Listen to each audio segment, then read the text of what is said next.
Hi everyone, this is the first video of ethical hacking using Kali Linux video series.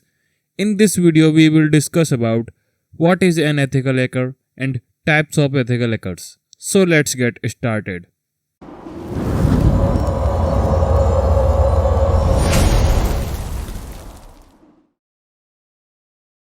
First of all, we will understand the definition of ethical hacker.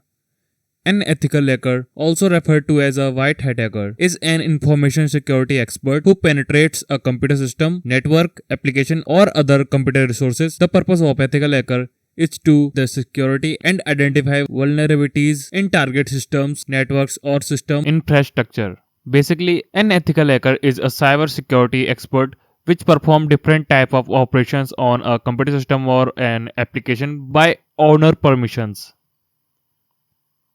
Next, we will talk about types of hacker.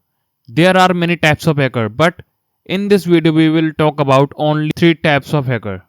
First is white hat hacker or ethical hacker, second is grey hat hacker, and third is black hat hacker. As you have understand about the white hat hacker, it is an authorized hacker who helped the user by doing ethical attacks. And now grey hat hackers. Grey hat hacker is a combination of black and white hat hacker. They can hack any system just for learning or for fun. Basically, this hacker work both legal and illegal. Now we will talk about black hat hacker. Black hat hacker are those hackers who can hack anyone's system data for their benefits. You must have heard the news of someone's bank account or credit card hacks. It work come in the category of black hat hacker, which are illegal.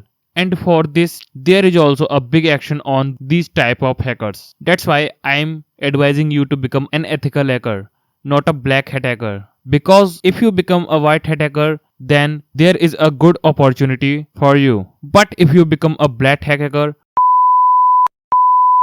so please be an ethical hacker, not a black hat hacker. So that's enough for this video. See you again in the next video.